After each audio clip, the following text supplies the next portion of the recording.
That moment when you realize your skincare is actually working. That's Rodan and Fields, the #1 female dermatologist-founded skincare brand in the U.S. Designed by 2 dermatologists who don't just know women's skin, they know how to formulate for it. Rodan and Fields, love what you see. Tap the banner or visit rodanandfields.com/Spotify to get your exclusive welcome offer.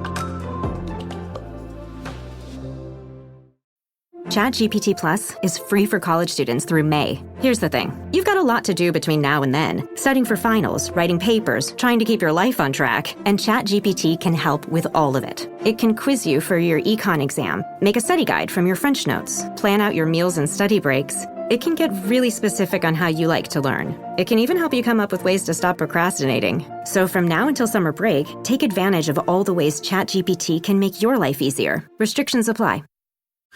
5 immersive worlds, 1 amazing theme park.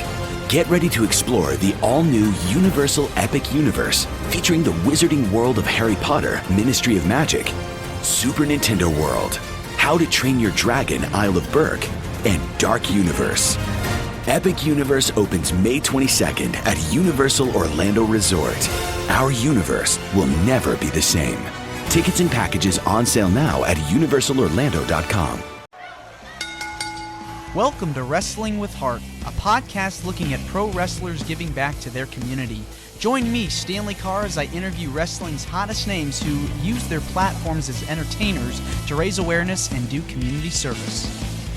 Hello and welcome to another edition of Wrestling with Heart. This is the show where we talk with professional wrestlers and professional wrestling personalities about their lives in and outside of the ring, as well as doing acts of charity work, community service, volunteering, and spreading positivity. We're always about the positive vibes here on the show, and with me right now, I've got a very special guest representing Championship Honor Wrestling CHW out of Ashland City, Tennessee, the Kentucky Iceman, Chris Eckos. Welcome, Chris, to Wrestling with Heart. How you doing? I'm good, bro. Pleasure to be here. Yes. So tell me about your childhood. Where are you from? So I'm born and raised in Bowling Green, Kentucky. I've lived here all my life. And I still currently live in Bowling Green, Kentucky. All right. So born and raised in Kentucky, Bluegrass State. Yes, Lots sir. of wrestling, historic venues for wrestling in Kentucky. Tell me about your first exposure to the business. Were you always a wrestling fan? Yeah. I grew up in the floor on Saturday mornings watching Memphis wrestling. Also, my uncle, my mother's sister, is married to a ref. My best friend, his uncle was a wrestler, so my high school friend is Derek Neal, which is very, very prominent guy in our area right now. So it was all around me, man. It's just something I've always been in love with. So you kind of grew up in a wrestling family. I mean, in an extended family, yeah, kind of. Yeah. All right. Well, who are some of your favorite wrestlers to watch as a kid? Well, a lot of people don't know this, but the whole persona is it's a copy of JC Ice and Wolfie D. Okay. Mm-hmm. Those were my 2 favorite guys. I like the Will Ospreys. I like Ricochet's, Bret Hart's. I'm very, very diverse in who I like and what I like in wrestling. Yeah, there's all kinds of people you can learn from with different styles, whether it's high flying or technical, and those are some good choices. Got a lot of variety there, so that's pretty important to have, such a well-rounded knowledge base of the business. Well, was there a particular moment where you were like, I have to do this, or did you just know from a young age I wanted to get into wrestling? So, as a kid, we had a backyard wrestling federation. A lot of guys were involved in. Derek Neal was involved in. That was on cable TV in my hometown. It aired at like 2 a.m. in the morning. Backyard Wrestling Federation. Yeah, it was really on cable TV. And some of the local promoters had seen it, and they were interested, and we had never been trained before. So I was like, hey, this is kind of it. And I had my first match at 15. Started training when I was 14. Just I got a call one day. Another friend was like, "Hey, man, I got a spot for you. Want to try it?" Uh, Long story short, those guys got booted out. I got kept, and I've been grinding, doing this kind of off and on ever since. See, it's always cool when you have something that you're involved with, and then you get the bug, and people discover you, and it's off to the races. Um, Now, with backyard wrestling, I'd imagine, taking those bumps and bruises, it's a lot of stuff can go wrong. And then you make your way into um, the independent scene. It's almost like a night and day difference. Oh, absolutely, man. Yeah, we went from basically wrestling on the ground with a gymnastic mat to a ring. It's a real difference. Yeah. Nonetheless, though, it was a good opportunity. I learned. I really was trained on the ground. So my bumps and all that was learned on the ground in the beginning. So. Well, let's talk about the training, because a lot of people, when they start out, you really have to get conditioned.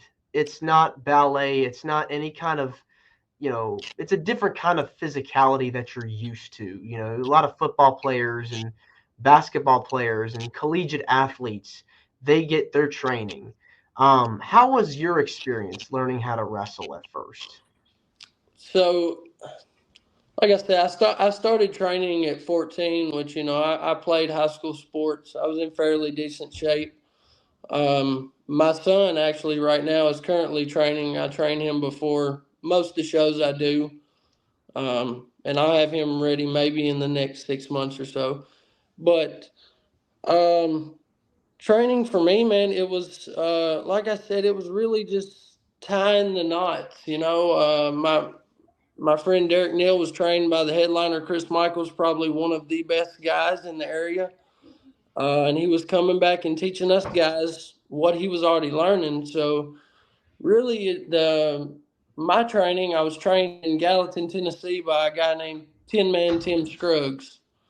But I also got to put in there, JT Quest, Lee Condry, Cousin Condry's dad's one of my original trainers. A lot of those guys, man, they really tied the knot for me and why I was doing what I was doing, and not just going out there and doing a bunch of movements for nothing. So. Were there any pieces of advice that you got from your trainers that you still apply to today? And man, I listened to your podcast with Chris Green today, and I heard you ask him this question. I couldn't wait. I'm gonna say it because I say it to the guys now. Slow down, kid. Slow down. You're going too fast. And you never understand what that means until you finally do. When you get that and it settles in, what they're trying to teach you, slow down. Not everything is a race. That's the main thing. You hear a lot of the veterans say, "Slow down, kid," and I heard that all my life, and I'm still hearing it. So. Yeah. But not only that, but like you said, this is not ballet. Wrestling is hard. To put it lightly, this shit hurts. And the thing is like you talk about slowing down. You don't want to rush it because injuries can happen, and Oh you yeah, have to make sure that you're working with your opponent or your partner to make sure you're doing the moves and executing them correctly, so there's no damage. yeah. And there's more to it than that. Uh, guys want to get out there and throw in 100 moves when you can do two, and it just looks better. It makes more sense. It's a psychology thing. Yeah, and I think that's important to have that because you want to know why you're doing a move. Does it work for this particular match? Absolutely. Especially if you're whether it's like a cruiserweight style match or a ladder match or some kind of match where there's some sort of stipulation, Hell in a Cell, for example, or some kind of cage match. You want to be able to use moves that you think or your opponent thinks that would fit in that particular setting. Yeah, absolutely, absolutely. Yeah. Well, you get your training, you get started in the business. I'd imagine those first few matches were nerve-wracking. Well, the first one was really nerve-wracking. It's a funny story, but some guys will get a kick out of this if they hear it. I was invited to a show, and it was the NWA main event. I was 15 years old. I rode with some guys, and they had requested a tag team title match against another guy who's really good in this area, Mean Mike Woods. Needless to say, these guys were not trained. They did not do a good job. Like I said, they got the boot. I got to stay. So, my first few matches, I got really good feedback. But yeah, the nerve wracking, it was very scary. I think my second match was against Cousin Condry's dad. Which if you don't know is probably the hardest chopper in Tennessee. Mm-hmm. And I have pictures. I can show you this. Sure. He left me. My chest was bleeding, my side was bleeding, my back was bleeding. But at the end of the day, I gained a lot of respect from that. Being tough and taking it. You take your whoopings, you go to the back, you shake their hands, you move on. It's just part of the game. Yeah, and so the more you started working, the more bookings you got. I'd imagine you started earning more respect from the peers in the locker room. Yeah. So, like I said, so to cut back a second, this is actually my second time. So currently, I've been back in wrestling for about 8 or 9 months, and I quit for 9 years. So what happened? What was the cause behind that? Well, a couple things. I was young, dumb, made a lot of silly choices. I lost my license, and I wasn't able to drive for 5 years, so that prevented me from traveling. I had children, and to be honest with you, I fell out of love with wrestling. There for a while, I felt like I wasn't gaining any ground. I was stagnant. I didn't feel like I was getting anything out of it. And so what inspired me to do this again, you can't really see, but my hand here is kind of messed up. So I got degloved at work and ripped my skin off. And me and my wife wanted to go out of town, just take a trip. And I happened to see Mike Green and them, Chris Green, which I've known these guys for years. I've been around the business for 20 years. So I seen they were having a show. I was like, man, I'm going to slide by there and see those guys. And while I was there, I just kind of got the bug again. I said, hey, Chris, next show you have, if I'm healed, will you let me work? And dude, ever since then, I've been dove back in head first, so. Yeah, it's kind of a love-hate relationship with this wrestling. What are some motivational things you use to get yourself through a match?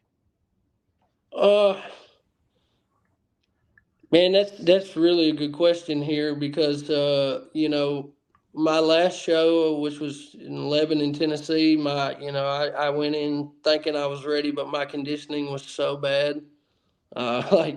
3 minutes in, I was ready to die. I couldn't breathe. I just kept telling myself, this ain't it. You got more than this. You can't quit. And, not only that, but, I'm a father. So, I can't allow my kids to see me quit. I'm trying to push the same, principles off onto my son. Don't be a quitter. He wants to wrestle too. And, wrestlers aren't quitters.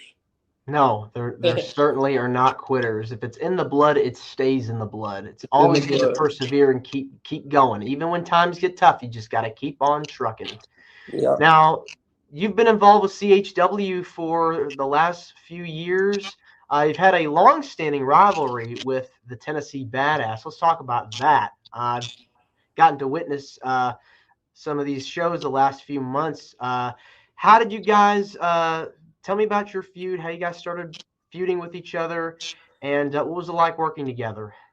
Well, so it really starts. It dates back about 2 years ago, and this wasn't even at CHW. This was in a battle royal for another promoter in Gallatin, Tennessee. Wouldn't and I have video proof of this. David denies it, but this is true. He took a cheap shot with a chair to the back of my head, and that set me back another year, at least another 8 months. I was out for 8 months or so, and then it just happened. I don't know, man. Maybe fate. He happened to be at CHW. I happened to be at CHW. It just happened to be a good time. And karma is as far as working with David, I have nothing bad to say against David. He's a respectful guy. Without peeling too many curtains back, I have nothing bad to say about working with David at all. I think he's a tremendous guy. We all fall on, bad times, and I think David's hit a bad time in his life. But at the same time, I'm still I still wish the best for David. Hopefully one day he'll come back and, I can whoop up on him again. Yeah, I mean, you guys had a really good match a couple of months ago at the last CHW event. The loser leaves town, and Kentucky Iceman defeated the Tennessee Badass. But what's next in the cards? What are your goals working with CHW in your future in the business? Well, so with CHW 2025, man, I got to get some gold here. I got to get something around this waist, and I think that's coming. But the end goal, for 2025 is to, I guess, be in a better position than I am now. I feel like in the last 7 months I've gained a pretty good ground, pretty good following. I'd like to double that, maybe triple that by the end of 2025. CHW is always going to be my home. Even if the big guys were to call me tomorrow, I would still tell them, hey, once a month I'm going to work CHW, because Mike Green, Chris Green, they gave me an opportunity when nobody else would. And I mean that with all my heart. I had been in every promoter's inbox. Nobody would give me a chance. Mike Green and Chris Green did, and I will for always be grateful for that. But there are some other shows in the area that I'm really interested in, man. There's this the Lucha show. I've worked that before. It's an amazing experience. The crowd is just something it's not like an American crowd. But those are a few of my goals, and by the end of 2025, I'd like to see my son in the ring. All these guys, Poncho, Mikey Dunn, all these guys, they're second generation talents, and I look young, but I'm as old as their dads. It's my turn. It's my son's turn to shine too. Now I'm guessing you had passed on the love of wrestling to your son. Who are some of his favorite wrestlers? Well, to be honest with you, I can't tell you because he changes so much. I know he's a fan of Grayson Waller, Austin Theory, Gunther. He's a Young Bucks fan. I know I'm not really good on that, but I don't know, man. He's very diverse in what he watches too. Is there like any tricks and tips that you're giving him, that you've passed along some of that wisdom? Anything you're telling him that you want to share? I mean, the main thing is and I wish I wish somebody had told me this. And I'm not ashamed to say it. I spent 10 years in the wrestling business, and I never lifted one weight, never one time. I've always been naturally skinny, but and I didn't take offense to this, but there's another wrestler, and I'm going to say his name. He didn't say it to me, but it was said around me. And any criticism that you can take to better yourself, whether it's to you or not, you should do. And that's Damian Wayne. If he ever sees this, thank you for saying this. To be a wrestler, you got to look like a wrestler, right? And that, I know there's guys that's not looking like wrestlers in wrestling, but 95% of guys, you have to look like a wrestler. And what I mean by that is get in the gym, work on your body.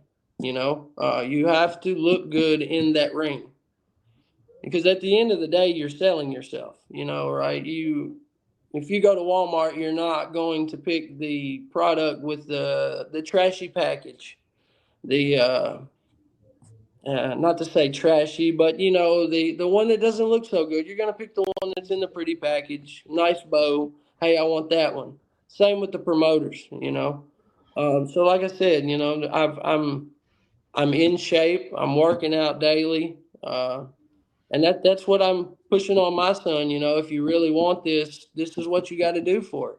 Yeah, it's all about sacrifice and hard work and dedication. So Absolutely. hopefully we see him in the ring in the future. I'd love to switch gears now and talk about some of the stuff you've done outside of the ring. I know you've been involved with a lot of organizations that do charity work and have volunteered for different places. What kinds of things have you done over the years to help out in your community? Well, so on the flip side, when I'm not wrestling, I love motorcycles. Um, I'm a huge motorcycle enthusiast. I ride a Harley Davidson, but I'm not opposed to anybody who doesn't do that. But uh, every year in my hometown, we do this thing. It's called the Teddy Bear Run. It supports kids. Um, we do the back to school backpacks every year, or not this year, previously. Stuff the bus. And actually, I want to mention this. A good buddy of mine here locally in Bowling Green, his father died, and we're putting a ride together for him.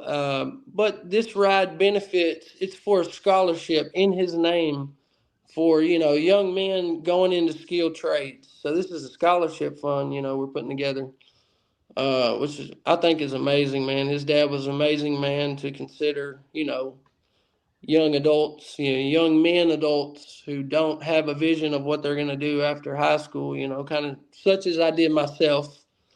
That's just things like that, man. Bikers get a bad name, but we really enjoy helping people. We pay to ride our motorcycles to get out and help these people. Was there like a particular event that you helped out with in the past that really was heartwarming and touched your heart? I mean, there's a couple. Most of those revolve around people dying, and not having money to bury people. It's always a hard time, but when you can hand somebody $6, $7, $8,000, and completely take that worry out of their mind, man, that's probably the best one for me. I'm not going to say the guy's name, but uh, I rode with a very large motorcycle club. I'm a member in good standing. I love my brothers, but they do some amazing things. And that's one of the things they did. That's one of the ones I'm really proud of. Yeah. What is it about giving back to the community that gives you the most joy? I'm I don't know, man. I just seeing people happy. I guess I've lived a lot of life lessons. Like I said, I look young, but I'm 36. I've done a lot of dumb things. Seen a lot of heartache, a lot of tragedy. So I just enjoy seeing people happy. Yeah, I mean, it's always good to put a smile on someone's face, Yeah. especially if they're going through a hard time. And for you, I mean, being able to pay it forward, it's really a beautiful thing. Yeah, man. You never know what the next guy's going through, man. Like I see this every day. People are so aggressive, man. Just stop for a second. Think about what the next guy's going through before you act. Like Yeah, exactly. Be the change you wish to see. Because absolutely, kindness goes a long way. man. That's a good way of putting it. Yes. Yes. Well, Chris, this has been wonderful getting the chance to speak with you. It means a lot to me and to my listeners and viewers that are watching this on YouTube. Where can people find more about you on social media and how they can get in touch with you? And feel free to promote all the good things you're doing. Yeah. I'm on Facebook, Chris Eckos. Add me, message me. I respond back. Nothing crazy now. Uh, I'm also on TikTok. Same thing. Kentucky Iceman, Chris Eckos. I post weekly. Um, that's mainly what I got going on. I'm not much on Instagram. Haven't quite figured that one out yet, or X or Twitter. We'll get there. But trying to get my followers up. Social media presence is important these days in wrestling. 12 years ago when I decided I wasn't going to do this, it wasn't important. So I'm kind of learning and refocusing, maybe, I Yeah, guess you could say. So yeah. yeah, I'm on Facebook and TikTok. Or you can always go to YouTube, type in Chris Eckos. I'm all over there. Love the support. Well, thanks so much, Chris, and you're more than welcome to come back. Absolutely, brother. Anytime. Thank you for having me. Absolutely. Take care. Yes, sir. This is Wrestling with Heart. I hope you found this podcast to be informative and entertaining. If you did, please hit the subscribe button and look out for the next edition.